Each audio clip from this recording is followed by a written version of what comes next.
My family is a blended family. And part of what that means is that my husband Dennis and I share our 3 kids with his ex-wife. Okay. Technically, I'm the kid's stepmother, but if you call them my stepchildren, I shall have to ask you to step outside. When the kids were growing up, sharing meant that we had them for every other weekend and every other holiday and 2 weeks in the summer. One year, when the kids were all teenagers, we were to have them for Easter. So because of the every other, that meant that the Sunday before Easter, which is Palm Sunday, we would not have the kids. So that Sunday, Dennis and I went to church, just the 2 of us. Now, my husband Dennis is a cradle Catholic. He has been steeping in the rites, rituals, and rich traditions of the Catholic Church since he was a wee tot. At that time, I was a recent convert. I appreciated the solemnity of Palm Sunday, but I was not as practiced in all the bells and smells as he was. If you know anything at all about the Catholic Mass on Palm Sunday, you know it is a marathon event. This is a 90-minute service that could easily be mistaken as 9 hours. When you walk in, they hand you a palm frond, which is a long, thin, stiff piece of a palm tree leaf. Now, that particular Sunday, Dennis was an altar server, which meant that he was up at the front of the church holding the prayer book for the priest. I got my palm frond and took my place in the pew by myself. Well, the service started. There were some prayers, some songs. The air was thick with incense. We did some of the obligatory up, down, and then we were up for the marathon reading. And during this reading, I noticed that the young man in front of me had come to Mass with his, I'm guessing, 3-year-old son. And that little boy was pacing back and forth on the pew, his palm frond in one hand and holding along the back of the pew like a handrail with the other. And his dad was looking up front, and I guess that young father thought, as long as that kid is not making any noise, we're good. So the little one was pacing back and forth, and he paused in his pacing, and he and I made eye contact. I greeted him. He replied. I responded. And then he took his palm frond and he whacked me over the head with it. Well, you cannot take that from a 3-year-old. I don't care if you're in church or not. Took my palm frond and I whacked him right back.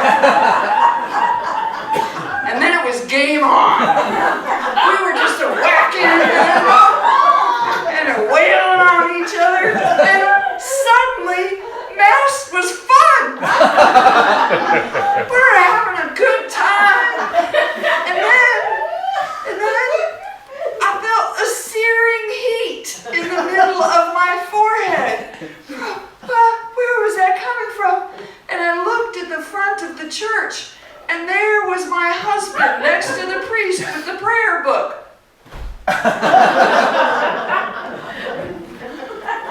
And I was shocked. I did not know my spouse possessed the superpower of laser vision. I was so stunned, I ceased my whacking, only to receive one final humiliating blow from that toddler.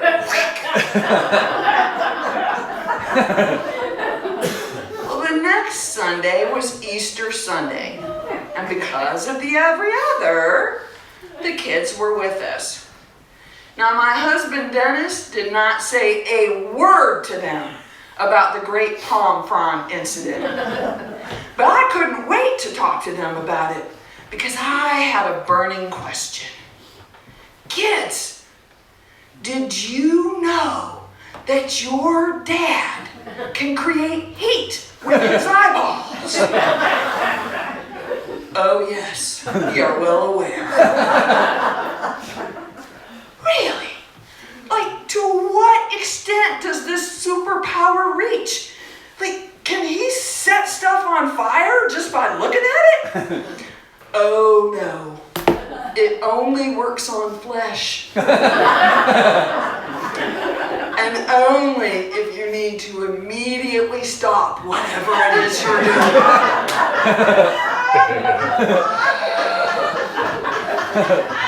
Well, that explained a lot. Well, the days passed into weeks, weeks into months, and the months rolled into a year, and Palm Sunday came around again. And because of the every other, this time the kids were with us. The 5 of us marched into Mass together. We each received our palm frond. We made our way to the pew, filed in, took our seat. And just before the service began, our son, Patrick, who was 15 years old at the time, reached over and gently, but firmly, took my palm frond from me and said, "You'll get it back after Mass." What a kid.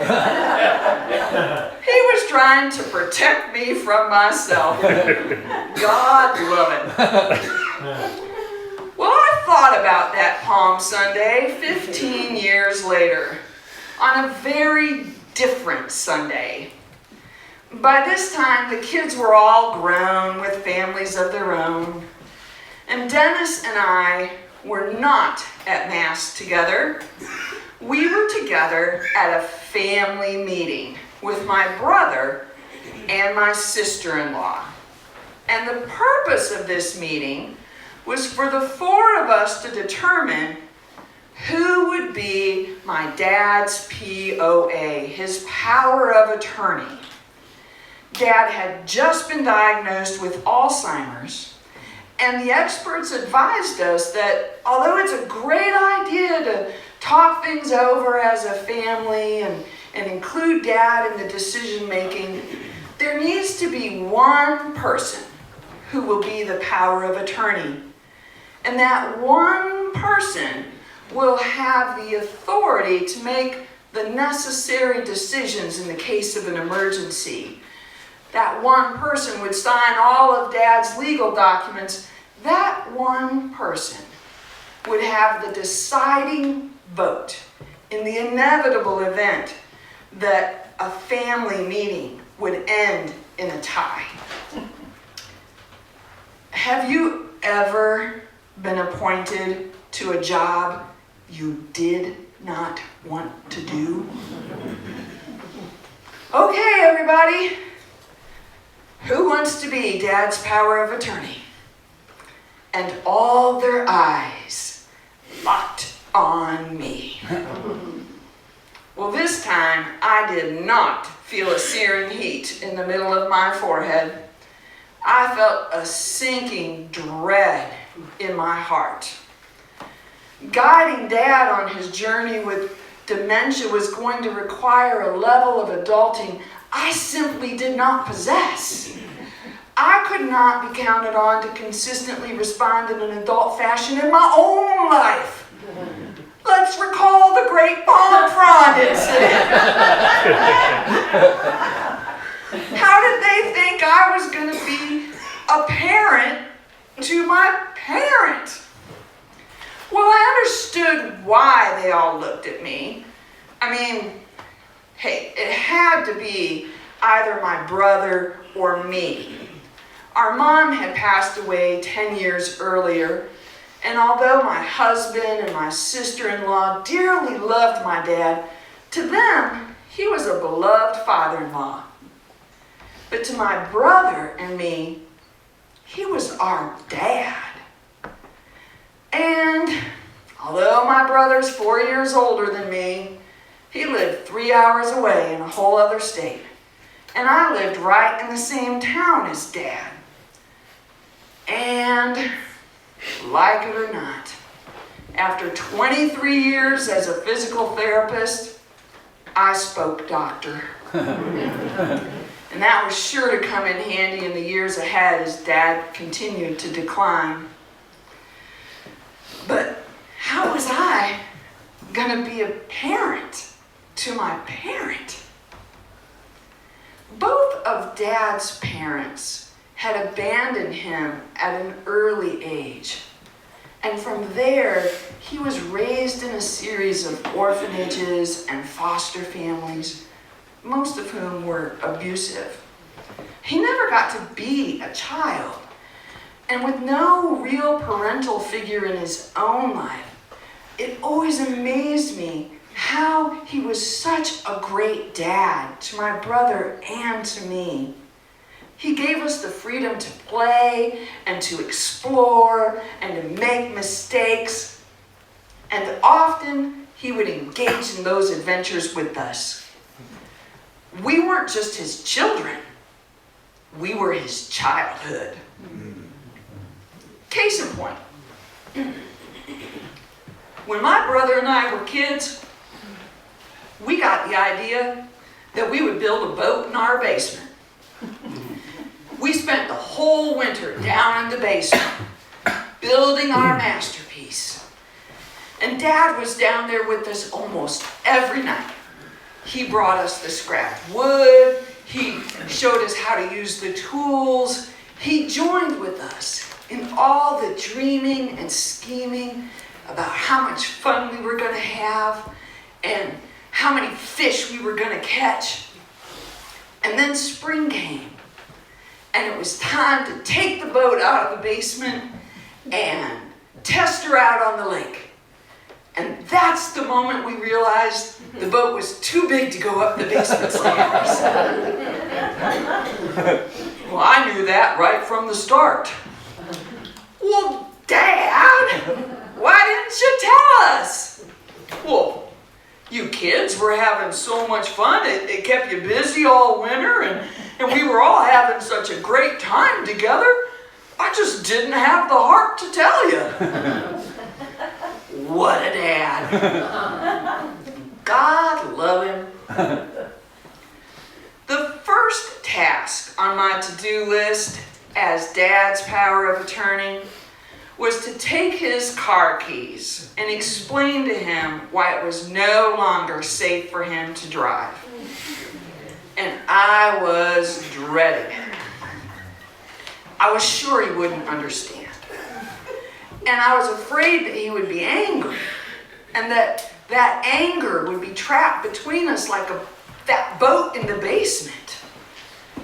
And that's when I remembered the Palm Sunday, when Patrick took that palm frond from me. I wasn't angry with him because I could feel the love underneath his action. He was coming from a place of compassion, not control.